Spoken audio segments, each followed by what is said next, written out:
Amigas y amigos de Fuera de Orden, el segundo segmento de nuestro programa 361. Gracias por estar de vuelta.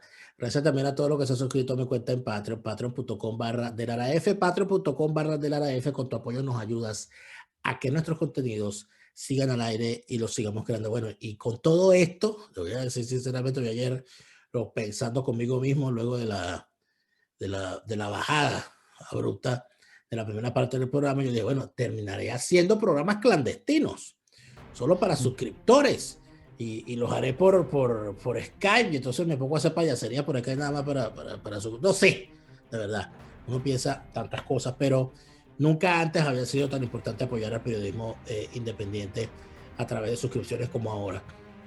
Y eso se lo digo no solo por mí, sino por todos los que en el periodismo, en cualquier parte del mundo, hacen grandes esfuerzos por seguir al aire, sobre todo en estos tiempos de pandemia, donde han caído abruptamente los ingresos por publicidad en los medios tradicionales, y mantener la independencia en un medio de comunicación en tiempos de grandes pérdidas económicas es una cosa bastante difícil. Si yo hubiese planificado tener a nuestro invitado de hoy con antelación, quizás no habría salido, se lo comentaba antes, no habría salido tantos motivos ni tantas cosas que analizar. Nuestro invitado de hoy es el periodista argentino de dilatada trayectoria, Julio López. Julio, bienvenido. Muchas gracias. Julio tiene una experiencia por distintos medios, pero creo, Julio, que lo más interesante es que hacer periodismo en la América Latina y en países donde tenemos democracias frágiles, sistemas judiciales maleables al poder, Ujú. condiciones difíciles para la libertad de expresión y para el propio trabajo del periodismo, ya es otro tema. Y tú en Argentina, bueno, has estado en distintos momentos. Haciendo lo que la gente cree que es cualquier cosa, que es batallando por saber la verdad. Y hoy en día, el tema de la verdad y de la verdad que puedes tener tú y la verdad que puedo tener yo, se ha convertido en un tema en debate y en disputa. Ujú. Y entonces, también la verificación de lo que es verdad o no se ha convertido en una especie de arma arrojadiza. Porque resulta ser que si a mí no me gustan los contenidos que Julio López hace, entonces yo me busco un fact checker que diga que lo que dice Julio López es mentira, porque, y me busco y relativizo todo lo que dice y termino tachando a Julio López de estar regando fake news. Julio, ¿has investigado lo que está ocurriendo hoy en las redes, lo que está ocurriendo hoy en los medios, en estos nuevos medios, consecuencia de la pandemia? Discursos de odio, gente negando lo evidente. Bueno, yo he visto y lo vi en persona aquí, en Berlín, aquí en Alemania donde estoy, una manifestación convocada en contra de las medidas, eso fue hace meses, en el 2020, donde se dieron cita, convocados por lo mismo, negadores del holocausto, eh, comunistas que quieren el muro de Berlín otra vez, neonazis, reivindicadores de la República de Weimar Mm. y youtubers, todos convocados por lo mismo, por las mismas locuras y por las mismas argumentaciones. Julio, ¿qué está pasando? ¿Qué estás viendo? ¿Qué es este Bueno, fenómeno? a ver, vamos a respirar hondo un poco y vamos a tratar de Está entender qué es bien, lo que pasó acá. trataré. A ver, lo primero que tenemos que entender es qué es este bicho llamado Facebook o llamado Twitter. Cómo nace, cómo se mueve, de qué come, qué se alimenta, cuáles son sus reglas, cuál es su dinámica, para poder entender de qué estamos hablando. Yo siempre invito a la gente, yo hago más que nada notas que tienen que ver relacionadas con la tecnología y muchas veces soy bastante crítico de lo que es Uber, de lo que es este tipo de plataformas, porque realmente la gente tiende a enamorarse del producto y yo lo que cuestiono es el modelo. Yo no cuestiono el producto. A mí me encanta sacar un teléfono, pedir un auto y que el auto venga. Me encanta, amo ese servicio.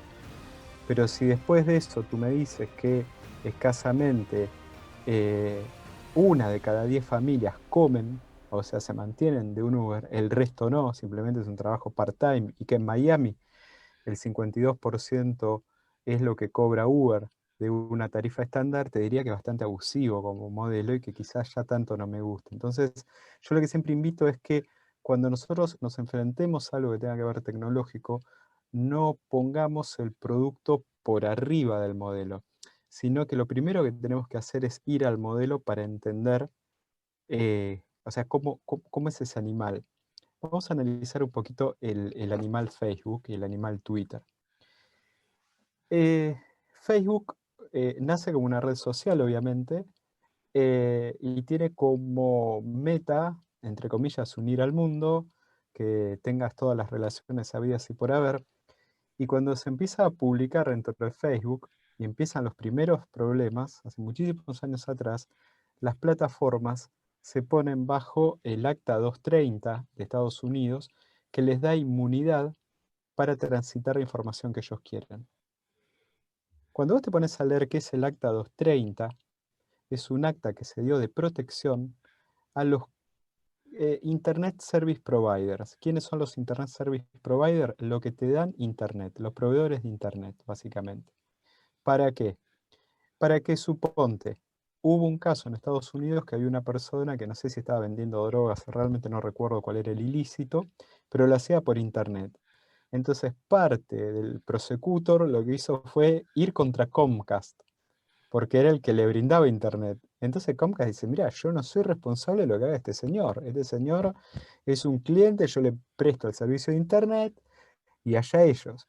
Y por una cuestión de rapidez, etcétera, se genera el Acta 230 en donde le da inmunidad a los operadores de plataformas de Internet.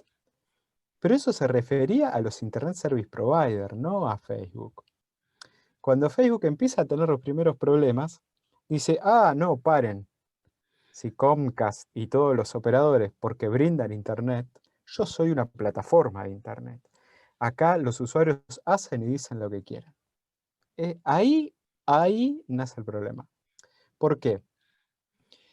Porque cuando tú estás trabajando en, suponte, cualquier canal de televisión, cuando tú das una opinión en un diario, hay un set de responsabilidades. Y el set de responsabilidades es yo con lo que escribí y el editor. Por ejemplo, en mi país, que es Argentina, si yo llego a decir una infamia contra ti, yo en lo personal responderé con mis bienes y también el editor responderá con sus bienes. Aquí no responde nadie. ¿Por qué? Porque Facebook dice, yo me acojo al Acta 230. Y entonces, ¿quién paga que alguien estuvo 8 horas insultándome? No lo paga nadie. ¿Y qué nace ahí? La desinformación. Eso, y permíteme que te interrumpa, Julio, Ujú. porque yo se lo decía en el segmento anterior a nuestros suscriptores y televidentes.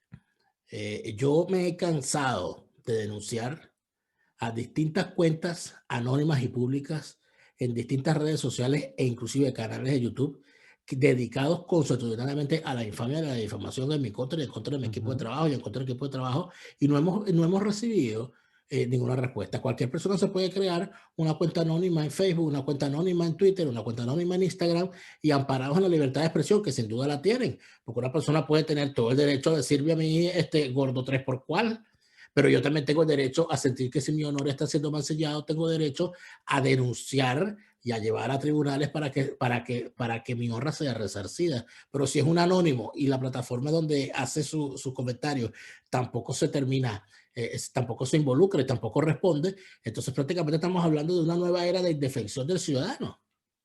Por eso, entonces hay que entender, ese es un punto muy grande, que es, hoy en día parece que hay un derecho adquirido a poder broadcastear todo mi enojo, todo mi odio, todo, o políticamente a mí me interesa molestarte y decir cosas de ti. Política, me pagan para eso, ¿y qué hacemos ahí? Porque una cosa es que yo intrínsecamente diga, realmente tú me caes mal, y realmente voy a decir un montón de cosas de ti, y yo estoy en todo mi derecho. Y si yo llego a hacer algún tipo de injuria sobre tu persona, responderé legalmente sobre eso, pero también puede ser que me paguen por hacer eso. Entonces ya no es el derecho a decir lo que pienso, etcétera, etcétera. Después, cuando ocurre esto con Facebook y el resto de las plataformas se adhieren, Google también con YouTube, se adhieren al mismo Acta 230, ya Internet en ese momento lo que decretó es que nadie es responsable en absolutamente nada. Las plataformas también, y yo por Dios les digo, no seamos inocentes. O sea, yo soy lo menos conspiracionista en el mundo, pero ¿saben qué? Tengo 45 años. Y si vos, YouTube, me llegás a decir que vos no querés identificar a la gente que blasfema o injuria a otra persona por la libre expresión, que vos no querés moderar la información que corre por YouTube por una cuestión de libre expresión, ¿sabes qué? No soy tonto. El tema es que económicamente no te serviría. Entonces, si tú tuvieras que garantizar que el que está hablando ahora es Julio López y que Julio López existe y que lo que diga Julio López tú lo vas a poder demandar, eso es un costo económico que va en contra de las grandes ganancias que ellos tienen. Yo te voy a contar algo. Hoy en día el mayor inversor en la prensa es la empresa Google y la empresa Facebook. En este momento, en Latinoamérica, Facebook y Google están cerrando contratos con la prensa por compra de contenido porque ven que se les viene un problema con el derecho a copyright. La prensa en Argentina, a pesar de yo trabajar en el programa más escuchado que tiene la radio como columnista tecnológico, mucha de la prensa grande no quiso publicar el research que yo había hecho sobre los grupos de odio porque involucraba a Facebook y a Google, y ellos están cerrando en este momento contratos que son una miseria, que son centavos. Y eso me viene al otro problema. Para mantener un costo bajo, tanto Facebook como Google no podía hacerse cargo del contenido. El acogerse al Acta 230 no era solamente para garantizar lo que vos dijeras y para ellos poder vertir cualquier contenido. Más que nada, era no absorber el costo de tener que editarlo. Entonces, cuando ellos no tuvieron que absorber el costo de tener que editarlo, no absorben el costo de tener que identificar a la persona, no absorben ningún costo. De hecho, si vos vas a los países como Argentina, Perú, Venezuela, no, en Venezuela no, porque creo que ni siquiera operan, en México, tú vas a ver que ellos tienen contratadas aproximadamente 300 personas, de las cuales 275 son vendedores de publicidad. Y el otro resto, apenas 30, son gente que trabaja en operativa. Son empresas de venta de publicidad que encontraron el discurso perfecto para no tener que hacerse cargo de lo que transcurre ahí adentro. Pero esto parece una tormenta perfecta, porque mira lo que pasó. Yo no te voy a hablar de la prensa, que la prensa siempre es buena. Vos sos venezolano y sabes muy bien que la prensa se puede comprar y se pueden comprar como gobiernos, y yo te lo digo como argentino, que la prensa está comprada por Absolutamente. poderes, por el gobierno en curso, y cuando no está con el gobierno en curso, la que está en contra para arreglar con el gobierno que está en curso, etcétera, etcétera. Ya lo sabemos. Pero principalmente había una cosa, había publicidad y había suscripción a la información. Y eso bancaba en el sentido era el plancton que comían estos pececitos llamados periodistas o medios. Entonces, ¿sabes qué?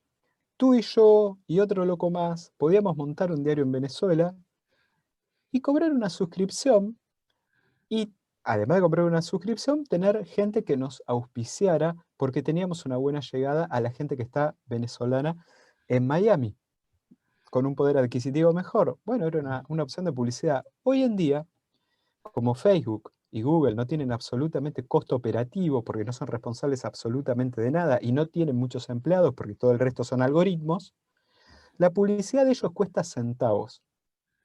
Entonces, se compitió con la prensa de una manera desleal. A la prensa le pintaron la cara. Es una expresión argentina que significa que los tomaron de payasos. Porque Facebook y Google son los dos main sponsors de todos los eventos periodísticos. No hay un evento periodístico en el mundo que no esté auspiciado por Facebook y Google, y ellos son los que giran los pasajes para que los speakers viajen, etcétera, etcétera. Y te digo porque participo de esos eventos, no es que lo miro de afuera.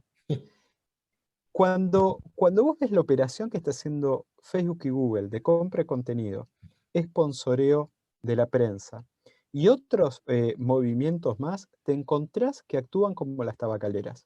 Yo te voy a dar un dato porque lo tengo aquí anotado, mira. Este es un dato, es increíble. En el 15 de diciembre de 1953, en un hotel en Nueva York, se encontraron las mayores tabacaleras. 1953. El 15 de diciembre de 1953. ¿Sabes por qué se reunieron todas las tabacaleras en Nueva York? Porque se había difundido el 2 de febrero del mismo año un informe que decía, un informe real que decía que el 94% de los hombres que morían de cáncer eran fumadores. 1953, 94% de los hombres que morían de cáncer eran fumadores. Recién en el año 2003, escuchá, 1953, recién en el año 2003, la OMS, Organización Mundial para la Salud, hizo un convenio con 192 países para decir que el tabaquismo era una pandemia. Mirá vos, ahora hablamos de pandemia, ¿no? Y que esos 192 países se suscribían a tres cosas básicas. Una, no publicidad orientada a jóvenes. Dos, no se podía poner nombres como light o suave al cigarrillo. Y que tomaban al tabaquismo puntualmente como una adicción. De 1953 al año 2003, 50 Ay, años que sabían que traía cáncer. ¿Sabes lo que pasó en el medio? Dinero. ujú. Dinero obsceno puesto a artistas, puesto a Hollywood, puesto a la prensa, puesto a donde se te ocurra para frenar. 50 años detuvieron. ¿Sabes cuánta gente moría por minuto de cáncer? 6. Cada un minuto durante 50 años murió 6 personas por minuto durante 50 años de cáncer. Ahora, algún abogado del diablo avesado o impertinente podría decirte lo siguiente, bueno, pero a nadie le ponían una pistola en la cabeza para fumar, el que fumara porque quería y sospechaba que eso era cancerígeno. De la misma manera podría decirte hoy, bueno, pero a ti no te están obligando a tener Facebook, a ti no te están obligando a tener una cuenta, a usar Google, a ti no te están No, obligando no, a ver lógico, YouTube, lógico. o sea que No, no lo no, no. veas. Nadie te obliga ni nada. Acá no se trata de consumir. Ujú. Acá lo que se trata es que 50 años sistemáticamente en base a dinero se tapó la boca de la gente y se le Cierto. hizo creer otra cosa. Ujú. Facebook y Google son dos empresas nocivas que lo que primero mata es la credibilidad. Lo segundo que mata es la realidad, es el hecho. Estamos discutiendo hechos, no nos podemos poner de acuerdo ni siquiera que salió el sol y eso se basa porque existen estas dos redes que en base a dinero, pero dinero en masa que están moviendo en este momento, ellos se paran como plataforma de libre expresión. No, sos una plataforma que usás la libertad de expresión y esa excusa para no hacerte cargo de los costos que tendrías por algo que sos, que es un medio de comunicación. Y yo te tendría que poder denunciar a vos la plataforma y a la persona que salió en esa plataforma si me injuriaste. Pero en base a un montón de dinero, hace por lo menos desde el 2006 que estamos discutiendo que esto está matando no solo eso, sino además los medios.